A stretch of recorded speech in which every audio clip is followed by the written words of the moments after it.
Hey, I wanted to share with you some insight or some bullet points on this film called The Wisdom of Trauma that I just finished watching last night. And I would encourage you, if this is something that interests you a little bit or a lot, this is definitely a film that you will take so much from.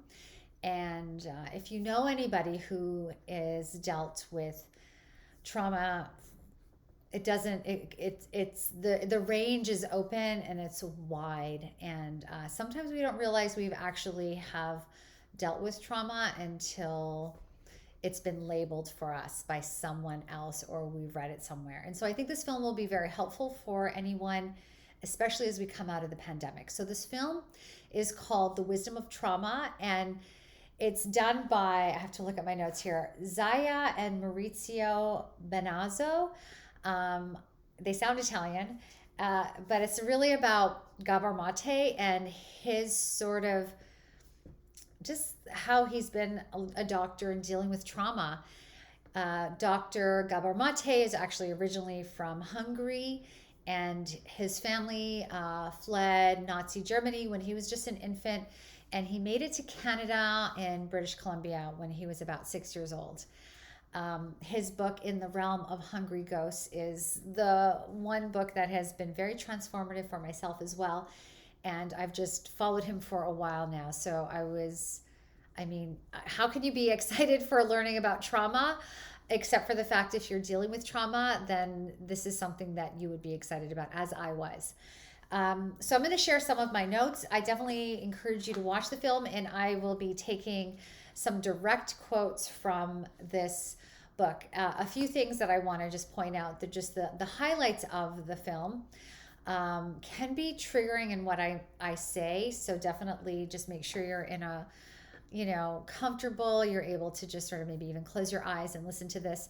And the same with the film. I watched it over a couple of days because it was very I not triggering, but it was really intense for me. I cried a lot because it was so real and it was so intense, and it just is like, can someone understands me, someone gets all the things that I had a hard time putting my finger on, but also it like gives you some permission to know that, like, ugh, life is hard and and having someone sort of understand some of our own ways that we react is not doesn't necess- that it doesn't not actually doesn't I was going to say doesn't necessarily make you a bad person. It actually really puts your life into context and gives you permission that you're just acting in a way that the way that you know how to act in the moment. So the a few highlights here is meeting people where they are is number one, and then I'll break it down in a little bit more.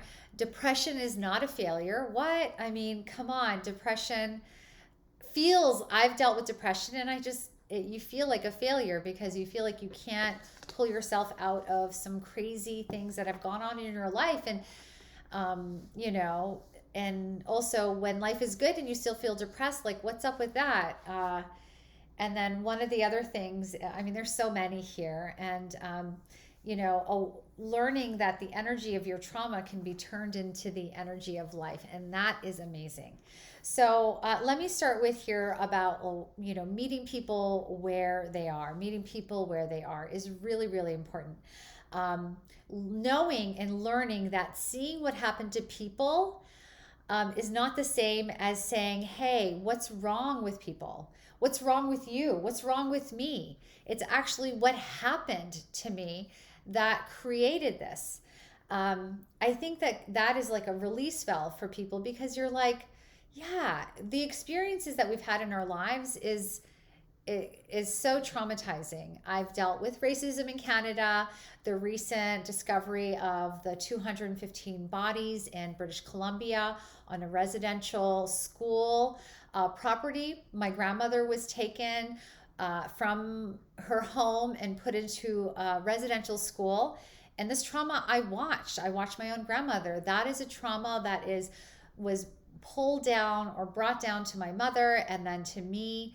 And this is me trying to figure out that that is intergenerational trauma that I'm experiencing. And like you, with your own parents, you're learning like how what has happened to you in your own family is definitely passed on to you. And yeah, and then so meeting people where they are is like a harm reduction strategy as well. And that what that means is harm reduction strategy is just a term used in like meeting people where they are. For example, I worked with prostitutes back in 2002 with a group called Helping Individual Prostitutes Survive. And we went out, you know, from around midnight until 6 in the morning in a van with a group of people. We all had a job to do, and we were out there giving literature to people who were working the streets in different parts of Washington, D.C., and on how they can get out of their situation. But we were not trying to make them change their ways. They were doing the job that they needed to do to help them survive. But they needed to know that there were people looking out for them. So we were building relationships. We were also going out with hot chocolate in the winter and, you know, like, you know, juice in the summer, handing out candy, but also like magnets, you know, in the winter, clothing if they needed to. And it was a way for us to also make sure that we had our eyes on them. And at the time in DC, there was an LGBTQ police force that was pretty small that we were also in communication with. But that's a way to look at harm reduction. And that's a way where you're meeting people where they are, trying to understand in their context and just accepting them as they are, but also, you know, letting them know that they have support. And that's, I mean, that's just like understanding how we can help each other in the society. Life is so crazy. Work is so crazy. Everything can feel really intense, and we can feel easily very much alone. The second thing that I found, now there's so much in this film, and I would encourage you to watch this film, and I'm going to try to talk a little bit faster because I feel like this is already getting really long, is that depression is not a failure. This is weird. This sounds like whoa, like a Joey whoa sound. But basically, this is what Gabor Mate is saying, and I need to sort of break this down and process this a little bit more. So basically, what he's saying is that it's a success because it brought you to where you needed to be. It served a purpose. For example, what he says, and I'll use his example, is that like addiction is not the problem, whether that's like alcohol, drugs, sex, shopping.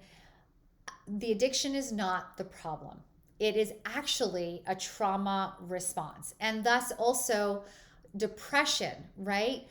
We are like depression, it's depressing. We are feeling heavy and weighted down. And so we are acting in a way that's going to help sort of protect us and sort of like disconnect. And addiction is the same way. I mean, we're just trying to numb what we're experiencing and what we're feeling. And once we can identify both the depression and then maybe a reaction to trauma, which is an addiction, is to go, oh, hey, you know what? I'm spending too much money.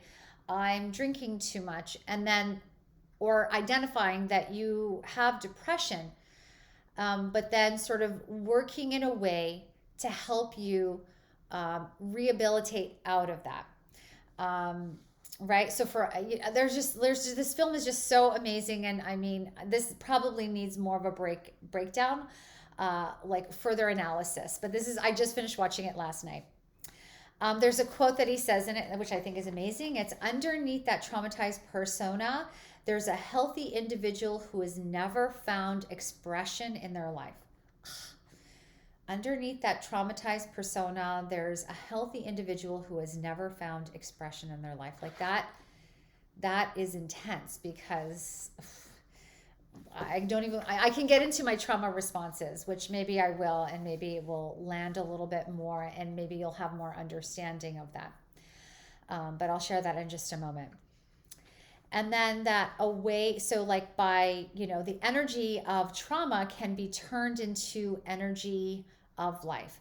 And I mean, that's amazing. So it's basically taking, for number 3, if we think about depression and then addiction as a trauma response, once we know and understand that trauma, we can turn that into like what helps us move forward. For example, I have personally, this is me being a little vulnerable, and I've cried a lot already in this week. I've cried a lot as well. For me, when there's a conflict in family, in relationships with coworkers and friends, I wrote it down because it was a way for me to process. But I immediately, when there's conflict, my response is to shut down. My response is to leave. My response is to get the hell out. And I might do that like literally. Most times I will also do that, or it will start with an emotional release. I will put barriers and I will shut down. But I've done all those things. I've also have drank too much in my life. I've never really done a lot of drugs, but when I do, it's like it's to the extreme. When I have done it, or I've done shopping, I've definitely spent too much money, more than I could afford. I've traveled a lot. I mean, that was also the traveling that we do is, related to, in a lot of ways, just trying to numb ourselves from our current life, and the things that are going on. And I do that. My trauma response is to flee, because I'm expecting to eventually be abandoned. And that is, I'm going to say something that's probably more critical of myself, but that's a really unhealthy way to look at things. And it's something that I'm working on. Even I'm getting even a little emotional right now thinking about how that's been my way and it's worked, right? And so it's really hard to, like, I can identify it here with you. And then in the moment of the relationship, it's very, very hard. Whether it's even a working relationship, I immediately want to have nothing to do with it, because that's my process. That's how I know. That's just how I know to deal with things. And it's not ideal. It's how I've seen things. It's what I've grown up with. It's how I've seen my mom. My dad has left me, I feel in a lot of ways Canada has left me as well, with, abandonment of Native American people. In Canada, we're called First Nations. And it's why I don't live there. It's really hard to be in that situation that feels very oppressive every day. So yeah, turning your trauma into like life force, and that's what I am doing right now. It's helping, and it's very hard. I'm about to start crying right now because it's very intense. But there is a way, which is part of the healing that I'm doing right now, and part of what I want to share with you, and what he says. I'm going to directly quote him.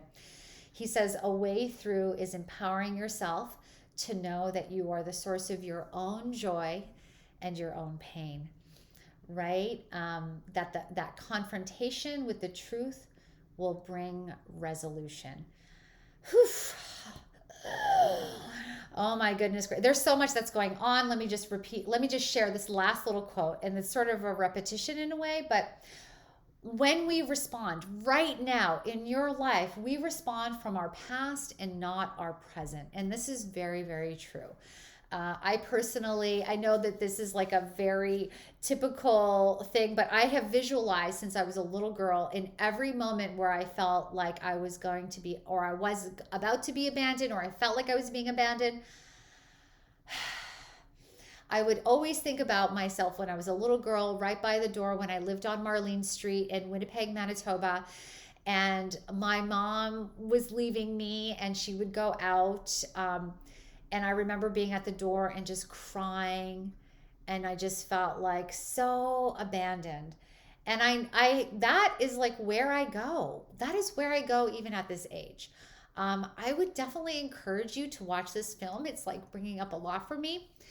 I think we're all going through a lot of trauma right now, or we have with the pandemic. And I mean, a lot of things have shown up for a lot of us, and we all need to heal. So we need to take care of each other. And we need to know and look at ourselves and say, like, what happened to us is just, it's not what's wrong with us. It's like what has happened to us and what has, what has happened to us is also not just us fully, it's just a part of us. And how can we move forward knowing more information about ourselves, and also knowing that like our responses, our trauma responses, are really just ways of showing us through.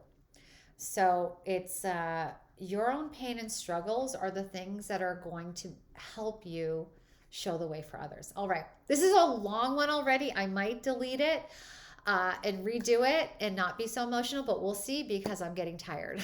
Okay. All right, guys. Have a wonderful day. Please watch the film if you can. And Gabor Mate, he is amazing. The wisdom of trauma. There is so much wisdom in what we're doing. There's nothing wrong with us. It is like, piecing ourselves back together, and just knowing that, yeah, that we are perfect, imperfect people. If that's, I don't know if that's right. I feel like I need to re-record this, but okay. Catch you later.